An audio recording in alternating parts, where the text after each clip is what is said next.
Hey guys, Staplegon here. Welcome back to the channel and welcome to another StapleSpeaks. Now this one, it took me a lot of time to make this one, but I finally getting it out.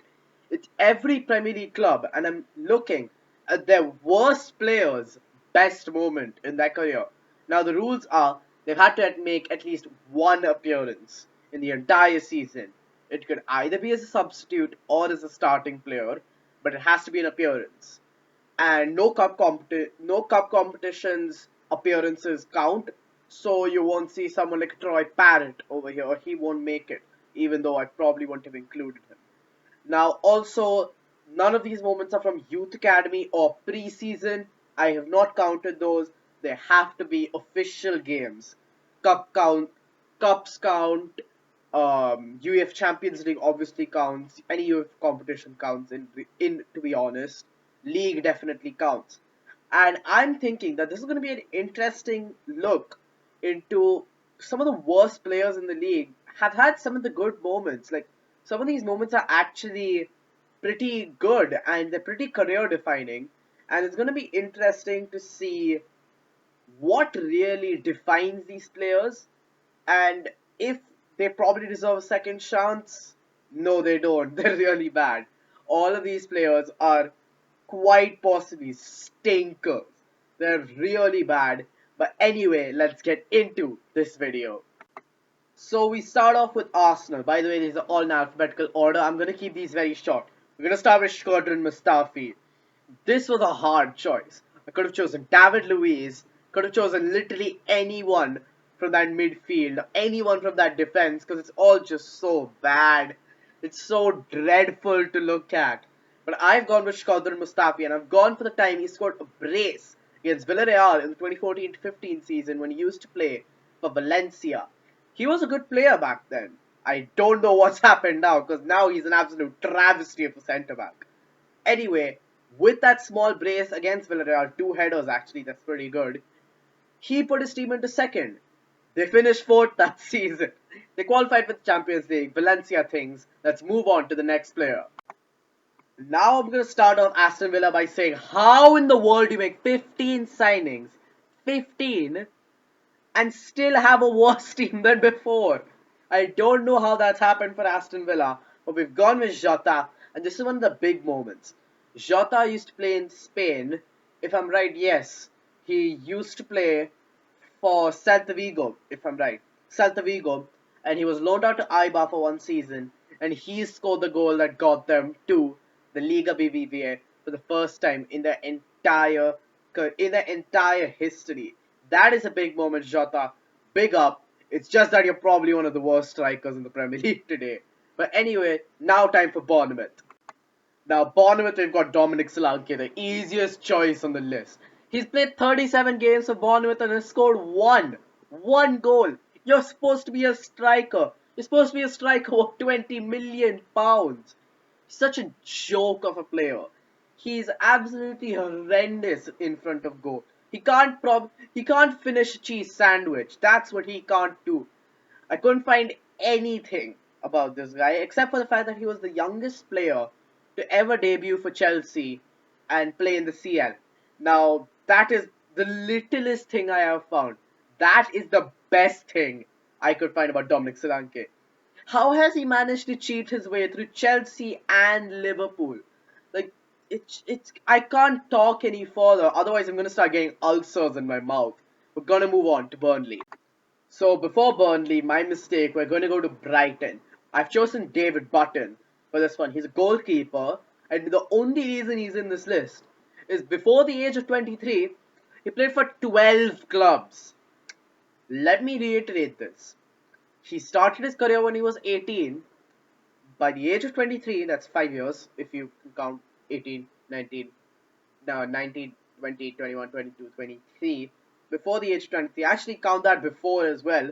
He played for 12 clubs, and most of those were on loan. Anyway, I've gone for this 2013-14 season where he won goalkeeper of the season, if I'm right, in EFL League One, where he got Brentford promoted to the championship, and it was a good season. 20 clean sheets. That is a good season. Big up David Button. But anyway, now we move on to Burnley. So now Burnley, we've got Joshua Brownhill. Now I couldn't find anyone bad for Burnley. The squad's okay, mainly that their entire squad's at the same lower level. So I've gone Joshua Brownhill, but it's really unfair. He's a young player, so I'm just basing it on the fact that he's been the most underwhelming this season. So I've gone for his wonder goal again when he was at Peterborough. Amazing goal. It's a passing move that ends in a beautiful top corner finish. I'm going to try and link it down in the description below so you can see it. It is a peach of a goal. You need to see it. So the reason I've not worn a Chelsea shirt is because here's Chelsea. I've gone with Willie Caballero. You're supposed to be a keeper. How do you not move?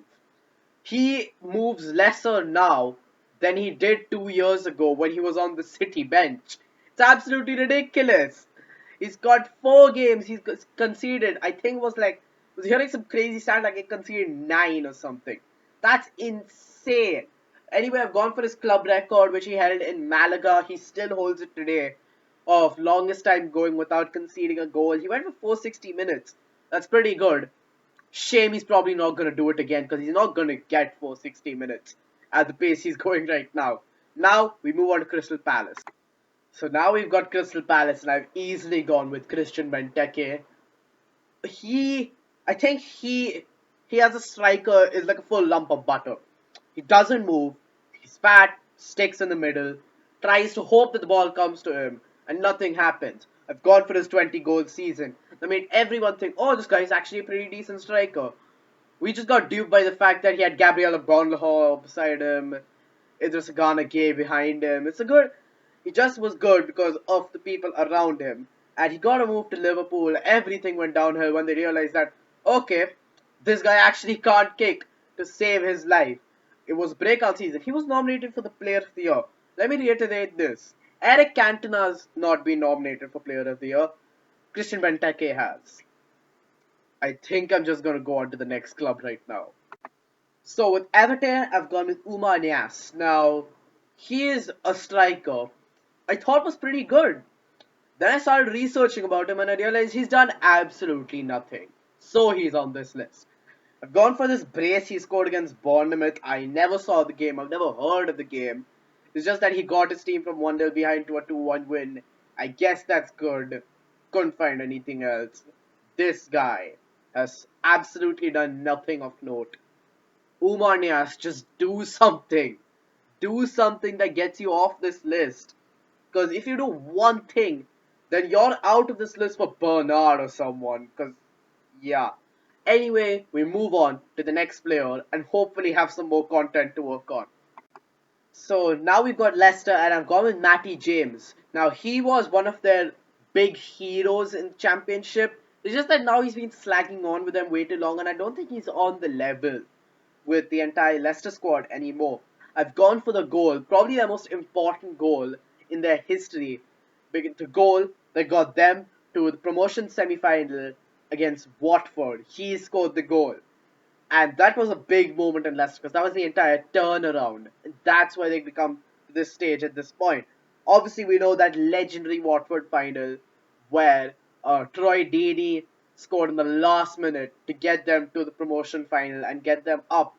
And Matty James was the main person in that. I don't think it would have been done. So he is a Leicester legend. It's just that I think he's slagging on with the club too much. And I don't want that kind of person. You're just going to ruin the club. You're going to ruin your own worth in your own time as well.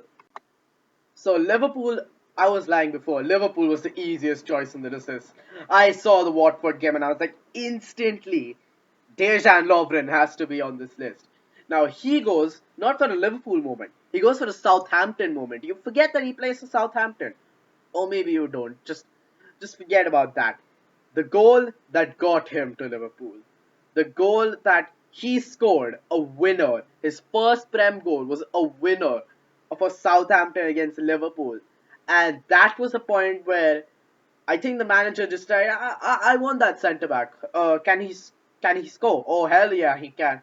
Can he defend? Not to save his life. We're signing him right up. I think that's how the Dejan Lovren press conference went. That's just me. That's probably went worse, didn't it? Now we move on to the next player. Now, Man City, why couldn't Scott Carson get 1 minute and make my work much easier? I've had to stick in Barca legend Claudio Bravo in now. Just for the fact that he's old, he's washed up, he's barely can move anymore. It's the same with Willie Caballero, it's just that Claudio Bravo can actually keep and can actually keep a clean sheet. It's just that I think that he's a little too old, and I think he should consider maybe going back to maybe the CONMEBOL region and maybe trying to work up over there. I've gone for his La Liga record for most minutes of clean sheet. I know it's another record from the La Liga about a goalkeeper. 940 minutes. That is impressive. And as a keeper myself, I can really appreciate that. He also scored a cheeky free kick against Nastic, which is a pretty good goal. It bends in the top corner. I respect you, Claudio Bravo. It's just that you need to leave Man City. You're not going to get any game time over there. You need to move back to Chile if you want to have any hope of reviving your career. So now we got Man United, and I'm going to start this off by saying, Andreas Pereira, you need to touch my feet, you're not on this list. Jesse Lingard exists. Beans, beans, beans is probably the worst player at Man United in their history. 131 games, 17 goals as a cap. That is dreadful. I've gone for his winner in the FA Cup final. That guy has scored in an FA Cup final. It's absolutely baffling. I don't want to move on with talking about why this guy is bad, because you guys already know it. You know why he's such a tragic player, and you know why Beans shouldn't be in day out for such a prestigious club like Manchester United. So we're going to move on to the next player. Now, Newcastle United have gone with Dwight Gale. Now, he is a lower league talent at best. He's like your modern day Robert Earnshaw. He's a player who can score bags of goals in the Championship, can't do anything in the Premier League. I've gone for another promotion clincher, this time against Barnsley. Now, it was one goal in three, but this was the goal that started the entire ascent for Newcastle, but the entire descent for Brighton's hopes and dreams of coming first. So it's a small goal, but it was an important goal. And I don't have anything else to justify this because I don't really see Newcastle's games quite a lot. And main reason is also that I don't see quite a lot of Dwight Gale. All I can say is that he is a lower league talent. Nothing else. I can't see anything he's done of note in the Premier League, and that's why he's on this list. Now, Norwich have gone with Christoph Zimmermann, who is, I think, their centre mid or left back, one of those two. And again, I don't really see a lot of them, but all I can get from his Wikipedia page is that he spent most of his time in Bundesliga reserve teams. He's 27. He's played professional football 3 years. He's been in reserve teams since he's 20 since he's 24. I don't really see that as a big good thing about a player. I see that if you want to play in the top division, you need to have at least have some sort of experience if you're moving into the top division. I like that Daniel Farker has given these kind of players a chance. It's just that I think he's the weakest link in this entire Norwich team. And I'm gonna go for this goal he scored against Wolves. Now, this one, it's a peach of a goal. It's a good goal, you know. And yeah, it was a goal in a 2-2 draw though, so that's why he's not rated highly with me. But I bet he's gonna prove me wrong in these next fixtures after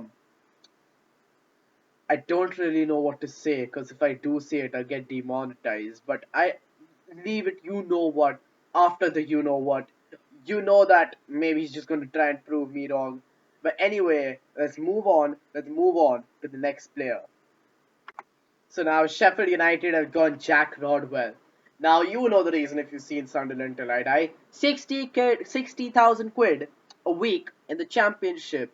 It's just not acceptable, is it? I've gone for the time he was the youngest Everton debutante in Europe when they were played against Azad Alkmaar, the team that beat Man United pretty recently. Can't find anything else, can't say anything else, so we just move on to the next player from Southampton. Now, a bit of a controversial one for Southampton. I've gone with Che Adams. I've gone for his 20 goal season last season, his breakout season for Birmingham City. It was a good season. I like that. I admit that he had a good season. But starting to look into him more, you realize that this guy is a non-league player. And once you start investigating, you realize that it really does show because he is one of the dirtiest strikers I've ever seen in the modern football. He's even dirtier than Zlatan these days. This guy has apparently gotten like 20 red cards or something like that in his non-league and championship days, and that is just unacceptable. As a striker, you're supposed to be scoring goals. You're supposed to be using your legs to kick the ball, not kick the player. And most of these times, it was also due to the fact that he was not mature enough. That was the main excuse he was giving. He's not mature enough. But then you see players like Gary Lineker, a classic English striker. He's never gotten a yellow card or a red card in his entire career. That is acceptable. That is good. It's just that Che Adams now it just shows his non-league background, and currently I'm starting to think as well that he may just be one of those Robert Earnshaw-esque championship good only strikers. So we now move on to Spurs. So now we move on to Spurs. I've gone with Paulo Gazzaniga and his cap for Argentina. How has he gotten a cap for Argentina?